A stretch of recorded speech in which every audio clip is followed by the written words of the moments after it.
Hello and welcome to Analog Insights. In today's episode, Jules and I share our first impressions of the Pentax 17, which is arguably the most anticipated camera in the film community. Ever since the original announcement in December 2022, when Ricoh Imaging said, okay, we will launch the Pentax Film Camera Project and bring back certain film cameras and produce them, the entire film community got really excited about it. And instead of just bringing back certain cameras, they immediately announced, we want to work with former Pentax engineers and get their knowledge, but also bring in new blood and new perspectives here, new designers, and kind of build a bridge between these two different generations.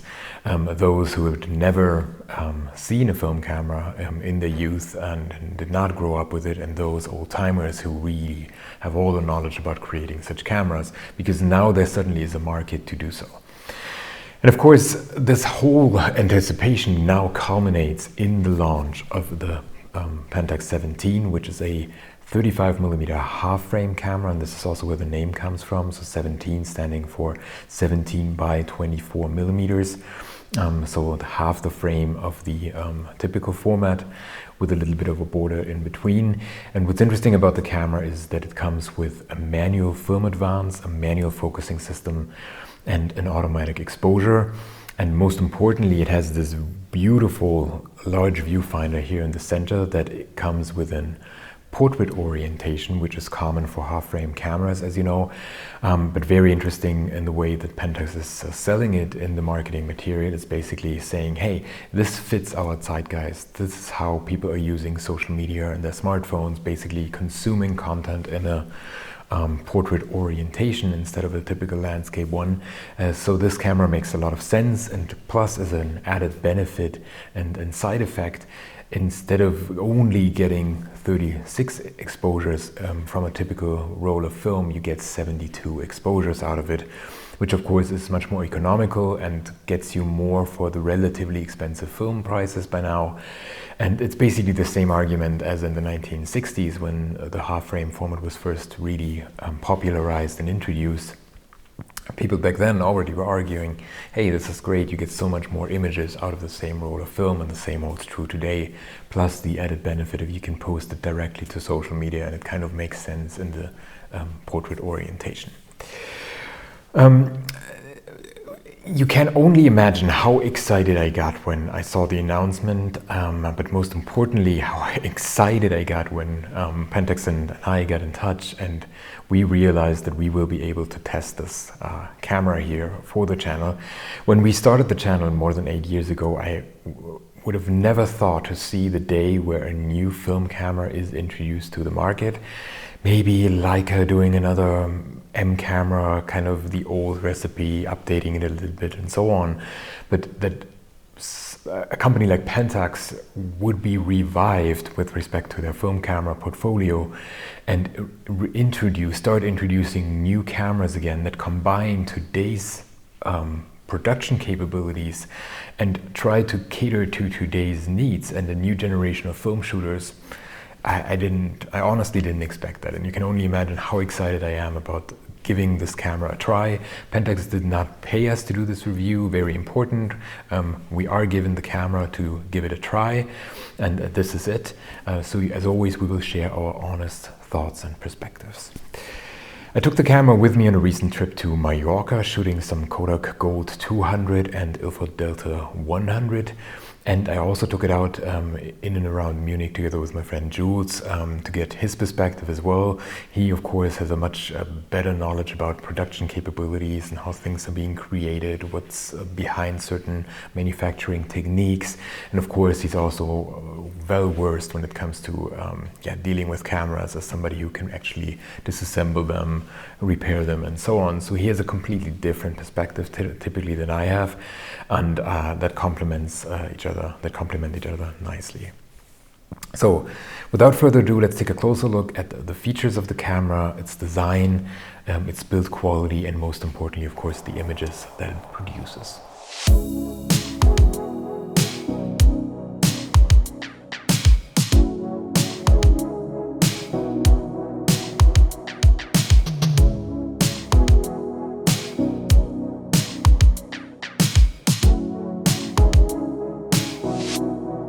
So what about the features and the build quality of the Pentax 17? The camera feels very well produced and manufactured to high quality standards, and you can see that in all sorts of little details. For instance, here the hinges of the back door are really made to last, instead of any kind of compromise that you could also imagine. And we have many, especially cheaper film cameras on the market that feel plasticky, and this is certainly not the case here.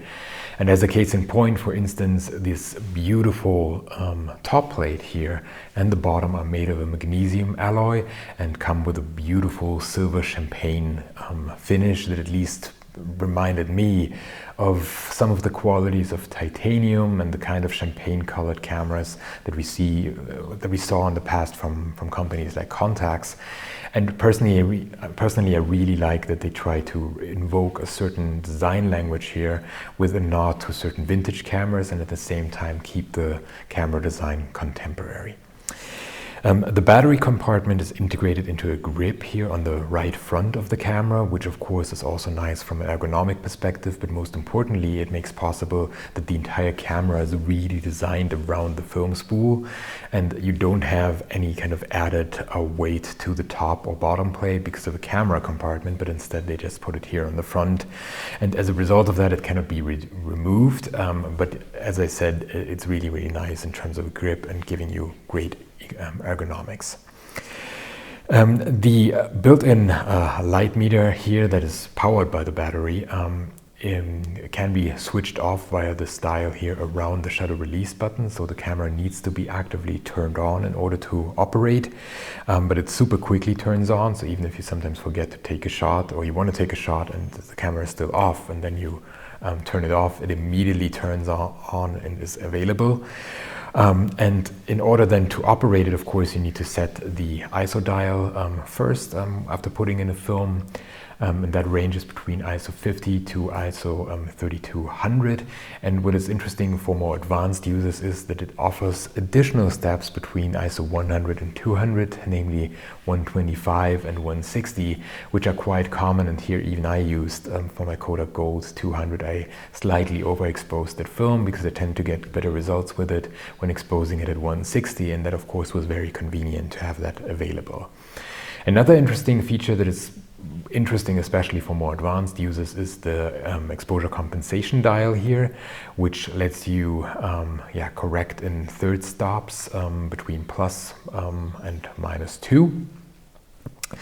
And the large Albada viewfinder here in the center offers a glimpse at the selected focusing distance at the bottom and two different sets of frame lines, the inner one for close-ups and the outer one for shooting at infinity and further distances. And next to the viewfinder are two lights, one blue one and the other one red or orange, which indicate whether a correct exposure will be possible or whether the flash will go off. And speaking of the flash, there is an integrated flash that is especially nice for darker situations and will automatically go off depending on the mode that you select. We will get to that in a minute. And the Pentax 17 here on the front features a 25mm f3.5 lens with a very common 40.5mm filter size and a clip-on lens cap. And the 25mm focal length is roughly equivalent to 35mm on a 35mm full frame camera. And the light meter is integrated within the inner ring of the lens, which is quite convenient because all the filters that you would put on top of it are taken into account, into consideration. So be it an ND filter or a yellow filter that also takes a little bit of light, all this is being taken into consideration for the final light meter reading. The focus can be set via the focusing ring here around the lens on the front and next to the traditional flower icon for close-ups and the mountain for infinity. You will also find a food icon for tabletop situations, again a nod to the younger generation and taking images of your food and posting it on Instagram, for instance. And of course I had to try that as well and get really cool results here and there. I really enjoyed that. And more advanced users of the camera can of course also turn the camera around and look at the underside of the lens to get a more specific distance markings in feet and meter, and of course also the manual mentions the exact distances to which the respective icon will cater to. And at least personally I quickly had a hang around that and could just associate the icon with the respective distance, and then you're really quick in terms of your focusing. The camera is a little bit lighter than expected from my perspective and feels very nice to the touch. The strap lugs are placed in such a way that you can either carry the camera horizontally or vertically, which is also nice, and of course taken from earlier cameras. And another interesting feature about the strap is that it has exactly the distance or can be used to measure the closest focusing distance of 0.25 meters, which of course is incredibly close to your subject. And it's very convenient. Then of course that's a feature taken from old spy cameras and certain Olympus cameras and so on. But of course it's really nice to see such a feature being reintroduced in a modern camera. The top plate offers a manual film advance lever that sounds and feels fantastic, and apparently was quite difficult for Pentax to produce to such a high quality. And the film rewind crank is also manual. Instead of a shutter speed dial, you will find a mode dial that can be either set to the blue marked auto mode, which is of course very simple, or more specifically. And here what's interesting is that the two different areas, these outlines here, indicate two different fundamental modes. All the white outlined modes won't enable the built-in flash, and all the yellow ones, basically indicating a darker situation or artificial light, mean that the flash will definitely go off in one of these modes here. And more specifically, in the white area we find a P for program mode, so basically automatic, a B for bulb mode, and then these two here are interesting, a bokeh mode, meaning a maximum aperture mode. It always ensures that the maximum possible aperture will be chosen in the face of the available maximum shutter speed, which is, by the way, 1/350th of a second. And then it will choose the maximum open aperture that is possible to give you that bokeh, or as much of a bokeh as possible. And then there's also a dedicated mode for a slower shutter speed. If you already know, okay, it might make sense to choose a slower one, you can also go use that one. And here the same is true for the yellow area. There are two flash modes, one daylight sync mode, which is fired in situations when the subject is backlit or in the shade, and a slower shutter speed mode, which is particularly interesting if you have a subject in front of a darker background and you want to ensure that both the subject and the dark background get some light. So again, quite an advanced feature for such a compact camera that of course makes it very versatile. And it's also interesting because you can grow over time with the camera. You can just start out in the auto mode and look at the results and have fun with them, and then slowly you can learn the individual features and grow with it over time. The back of the camera is very clean and only features a little reminder sleeve here, where you typically would load the cover of your film to remind you of what you loaded. And opening the back up reveals a very clean interior. You won't find any kind of light seal, foam or anything like that in comparison to a vintage camera. And instead you have a beautiful clean take-up spool with only a red mark here where you have to put the film, and then you can already close the camera and manually advance. And this of course is great for beginners because it ensures that you don't have any kind of hassle with your take-up spool and making sure that the film is actually advancing properly and so on.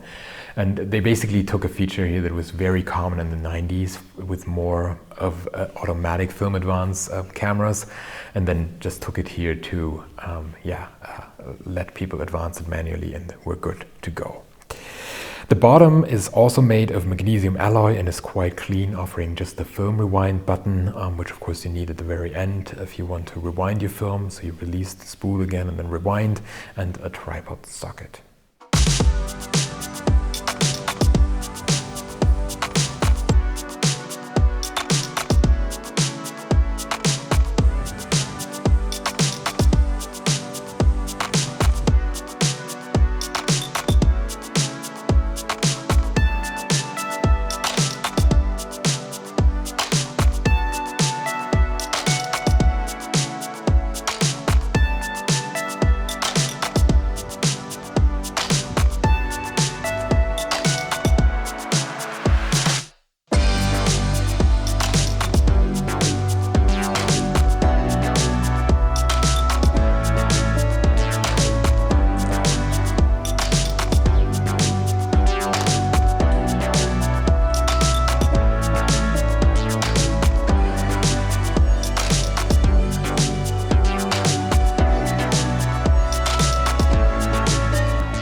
So what about the lens and the image quality of the Pentax 17?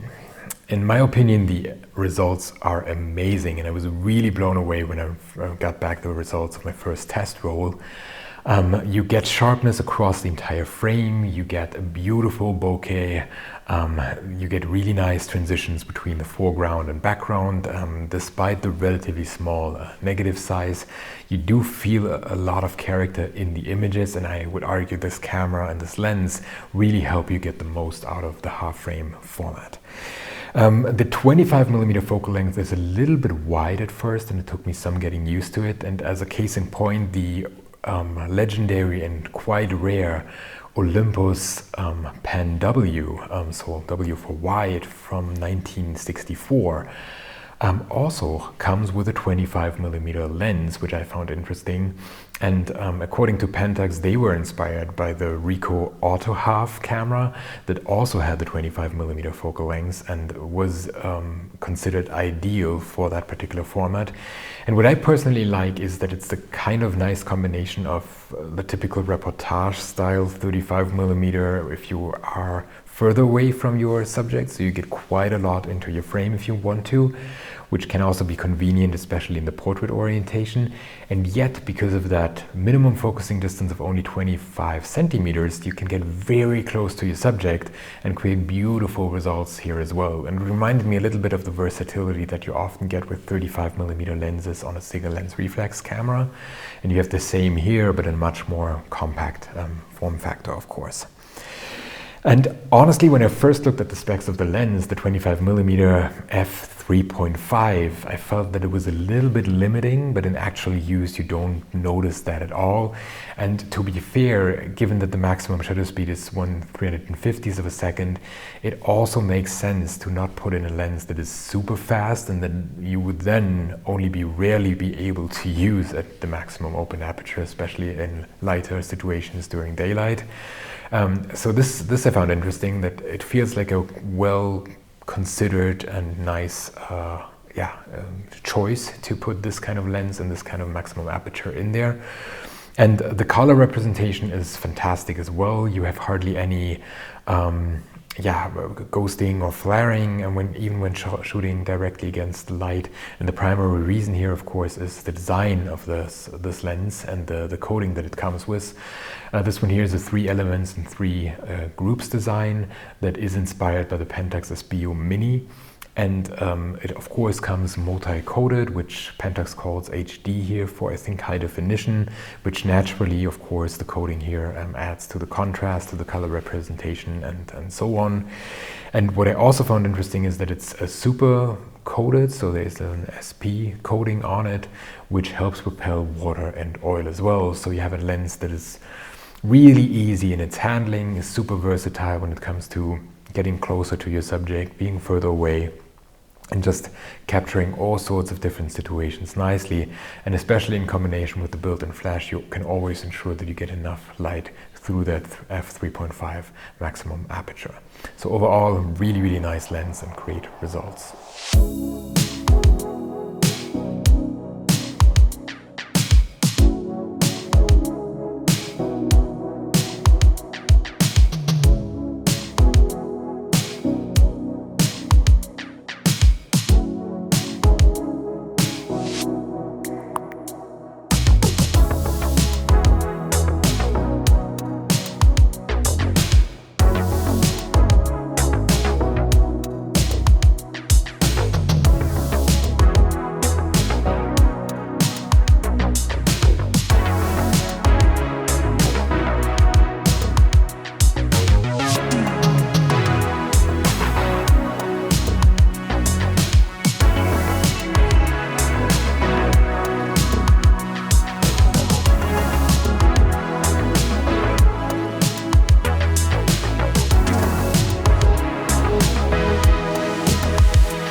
So what about the handling and our personal impressions? The Pentax 17 feels and handles quite intuitively.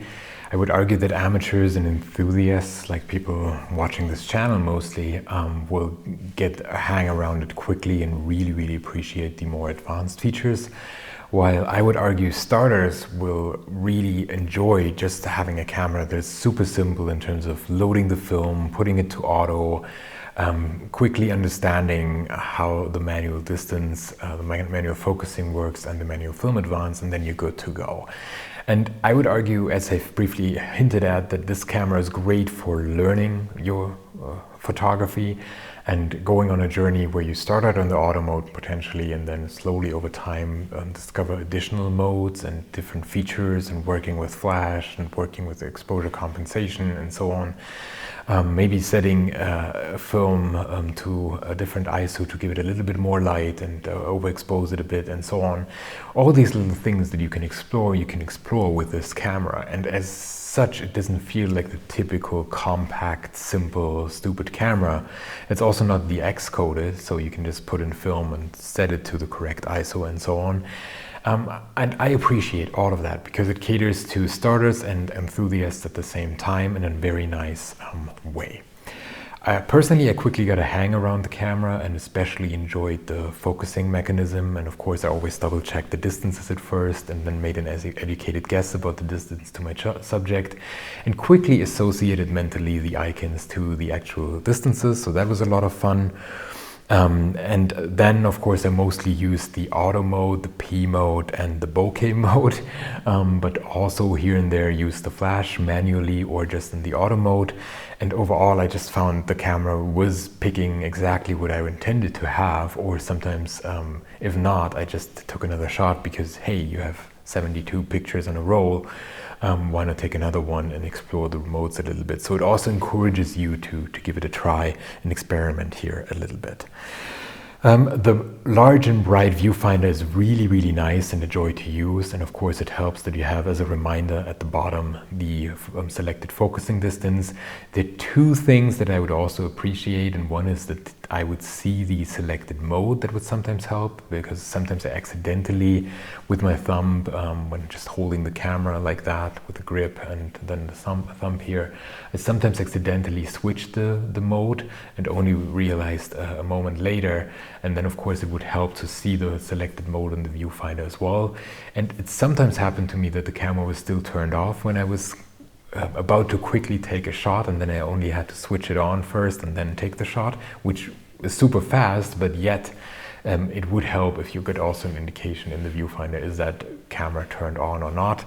Of course, ideally you just leave it on if you're actually using it, but especially if you do longer photo walks, or as in my case on a vacation trip, you occasionally want to take an image. I wanted to, don't use up the battery as quickly as possible and had turned it off usually. The close-up feature is really interesting in my opinion and sparked a lot of joy, especially with the food setting, giving that a try. It really encouraged me to occasionally just take an image of my food. And one small detail is of course that the camera offers these additional ISO settings between 100 and 200, but, and this is only interesting for advanced users and enthusiasts, not between 200 and 400. So if you are if you are keen of giving a certain ISO 400 film a little bit more light, then this is not possible, or it's only possible in combination with exposure compensation. But this is really a small detail.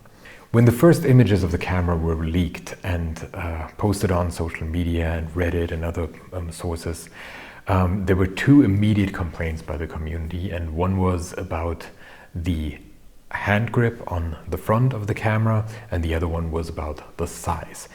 And here, to be fair, the hand grip of course cannot be removed because it's holding the battery and is powering the entire camera.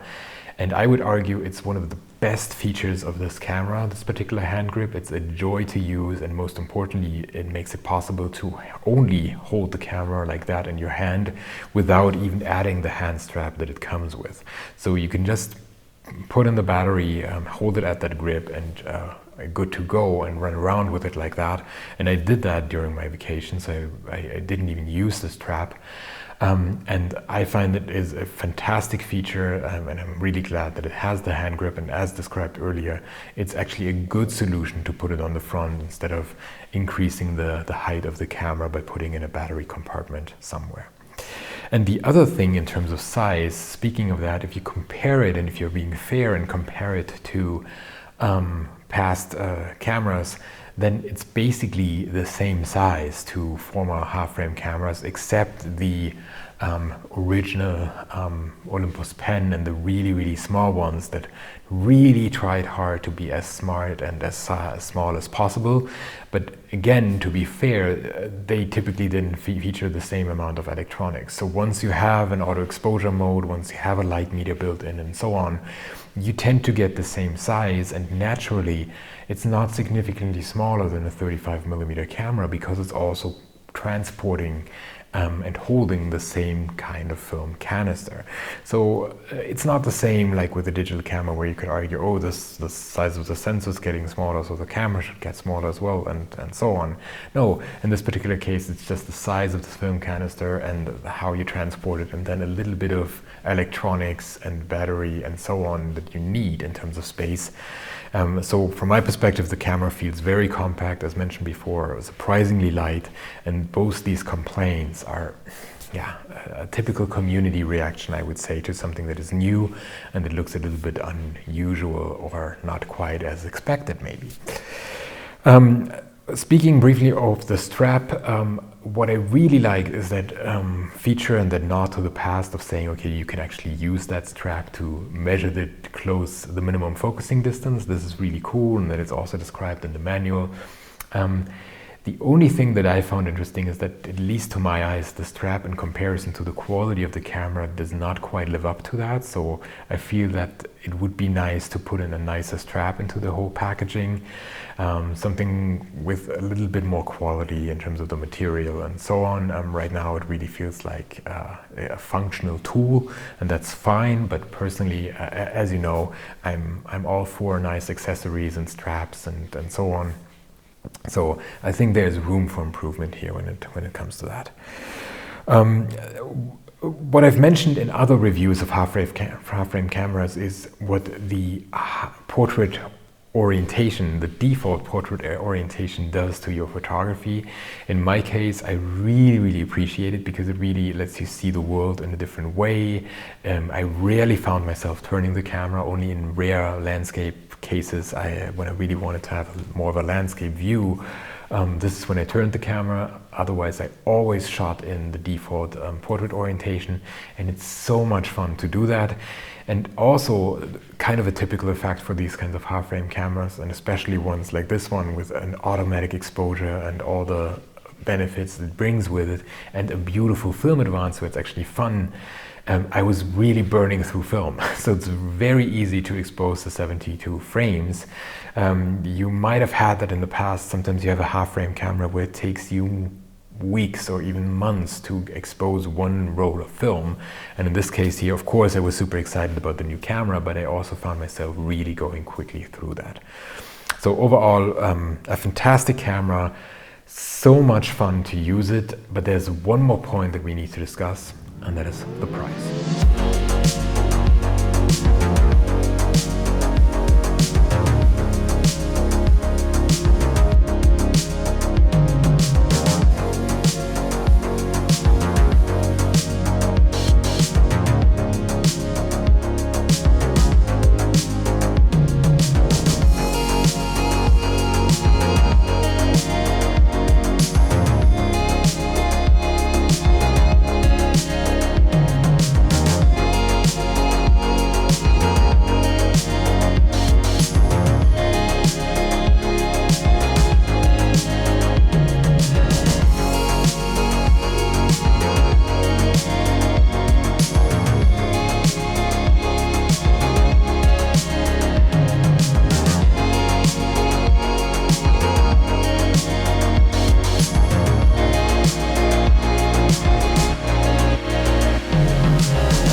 Pentax 17 costs €550, and I can already hear many people complain about that, especially enthusiasts in the established film community.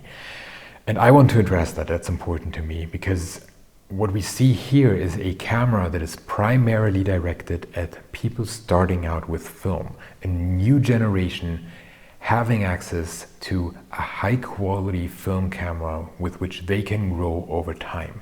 And it's not primarily directed at enthusiasts like most of the viewers of this channel probably, who are well versed in sourcing vintage cameras, knowing what to look for and so on. If most of the people watching this would go on eBay and look for a half-frame camera with similar or better specs, I'm sure you will find something for €100 or €200.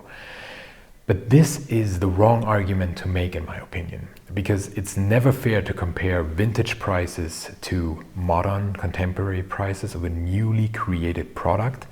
And the same holds true if you look up the original prices of the vintage cameras now that are now inexpensive. You will see that they were significantly more expensive back then, also corrected for inflation, of course. And they would be super expensive. Many would be, you would think, wow, how did anyone ever buy this camera and pay so much money for it? And yet it was valued at that price at the time, and this is what it cost to develop it, to produce it, to have the material involved in it, and to pay all the salaries involved in it. And here's the point. What we're really paying for with the €550 is the amount of research and development and production capability build-up and so on that Pentax put into the creation of a new and modern film camera. So this is much more about a contribution to the film community and supporting that that leap of faith by Pentax in a similar fashion that you would support a Kickstarter project where somebody says, hey, I want to create a new camera and this, please pledge your money and so on. This is what you can get at the end.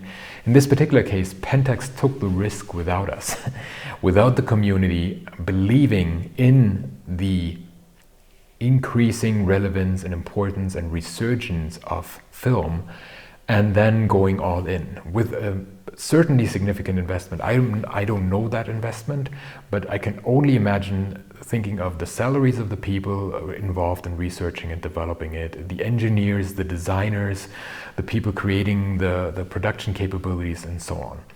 And then as a last point, this is not a cheap camera in the sense of cheaply produced. No, what you have here are multiple parts, are injection mold pieces. So they are very expensive in the build-up. It's the most expensive way that you can choose. And of course, then you can produce in a large scale. And this also makes sense to create a camera that will be ideally bought by a large number of people and be heavily sought after, instead of making all sorts of compromises and creating something that is less appealing. So here you have super high quality pieces, highest finishing, a beautiful design, well thought out compromise between old traditional features and new ones. And all this is what you're actually paying for.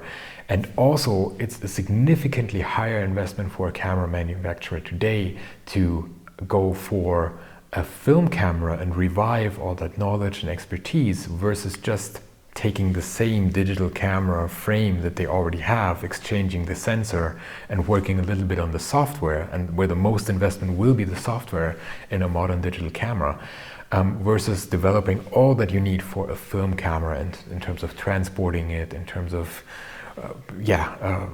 exposing it correctly and so on. So these are completely different games here, and yet if you look at the price of a modern digital camera versus the price of this camera, hey, this is a great deal. And this is kind of what I want all of us to keep in mind and look and take into consideration as perspectives. There is a player in the market, a new player in the market, or a returning player to the market, reviving the film camera, the Pentax Film Camera Project here, and setting out with a multi-year product plan that will be financed by each of the purchases of the previous cameras naturally. And this is why it's such an important launch for the film community, because it helps support our joint hobby and our joint passion for film photography. And this is why I would argue be very careful in saying this is expensive, and I've fallen into this trap in the past as well when judging new cameras. We had a huge discussion when Polaroid released its camera, so I would caution everyone, be fair and don't compare to the vintage prices, because this is not the argument to make.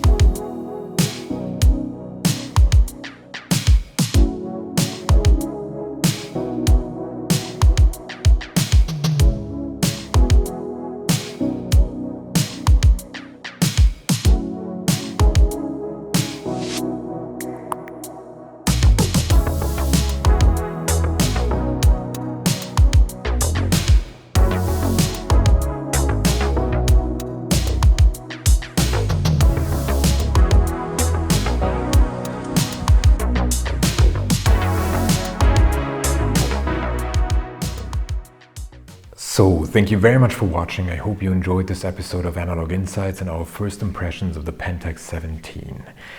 A beautiful, fantastic half-frame camera that manages to retain an analog feel while giving you contemporary materials, production quality, and conveniences. If you enjoyed this video, please remember to like it and maybe even share it with your friends. And if you want to see more videos like this, please subscribe to our channel. Jules, Greg, and I really appreciate each and every subscriber coming our way. So thanks for watching. I hope to see you soon. Bye.